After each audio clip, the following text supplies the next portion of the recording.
Tilgátupróf, aftur byrjum við þegar sigma þekkt, 0 tilgátan lítur svona út, prófstærðin, hér erum við með meðaltal úrtaksins, μ0 þetta gildi sem stendur hér, ef ég ætla að kanna tilgátuna að meðaltal þýðisins minns 2, þá myndi μ0 vera 2, það bara þessi tala sem stendur hérna, það partur á tilgátunni.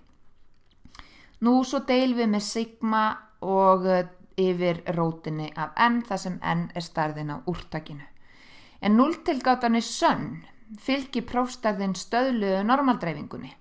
Það að segja zeta fylgir normal 0,1 og höfnunarsvæðin, ef við erum með einhliða próf þá erum við bara að skoða í annarkvotn halan, hér erum við mínus zeta 1 mínus alfa, ef við erum með minna en próf, stærra en próf, þá erum við zeta 1 mínus alfa, þá erum við hægri halanum. En ef við erum með tvíhliða próf, þá erum við með höfnunarsvæði í báðum hölum, jafn stór, og við höfum hérna mínus zeta 1 mínus alfa deilt með 2 og svo zeta stærri en zeta 1 mínus alfa deilt með 2. Það eru höfnunarsvæðin fyrir tvíhliða prófið. Nú þegar n mjög stórt og við notum sem viðmið oft gildið 30. Þegar n orðið stærri en 30 þá þetta orðið ágætis nálgun og þetta alveg nákvæmlega eins hér nema við höfum skipt sigmu út fyrir s, þar að segja skiptum út staðalfráviki þýðisins fyrir staðalfrávik úrtaksins sem við getum alltaf reiknað út.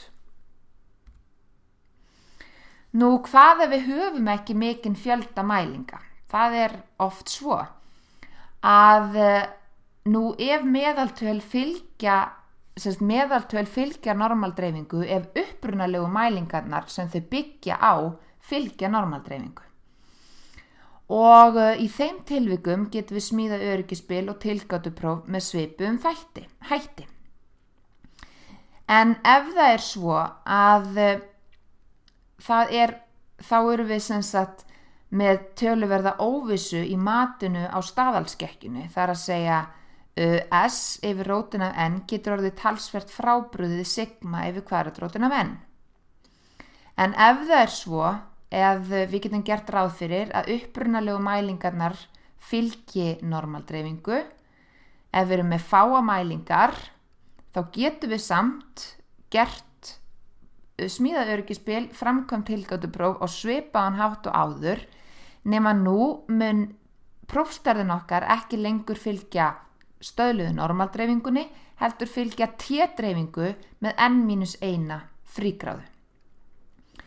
Þannig að ef við höfum fáa mælingar en við getum gert ráð fyrir því að fyrirbærið sem við erum að rannsaka fylgi normaldreifingu, þá getum við rauninni gert það sama og við gerðum rétt áðan nema við skiptum prófstærðin mun fylgja t-dreifingu í staðinn fyrir normaldreifingu og eins og við sjáum hér að þegar við erum að smíða öryggisspilin þá flettum við upp í t-töflu í staðinn fyrir töflustöðluðu normaldreifingarinnar. En pössum okkur á því að þetta megum við nota þegar við erum með fáa mælingar en við getum gert ráð fyrir því að þýði fylgi normaldreifingu.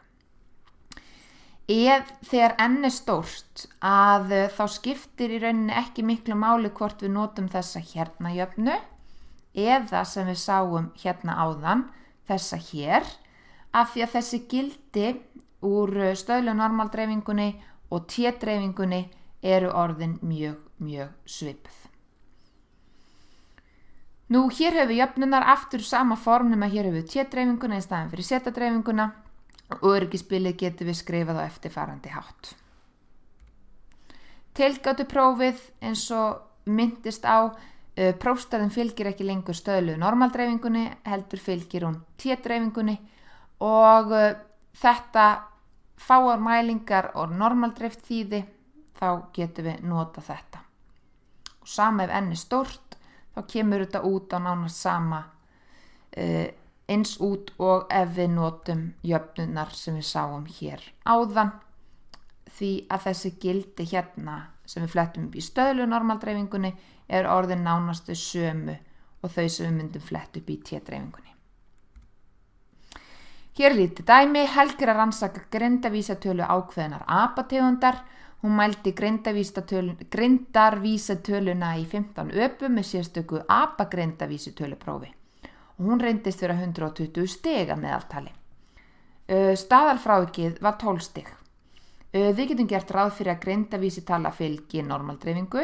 Hver eru efri mörk 95% öryggisbils fyrir meðal greindarvísitölu apategundarinnar? Og nú legg ég til að þið gerið smá hlé og reiknið, finnið út úr þessu. Jæja, þá skulum við sjá. Rétt svar er 126,65.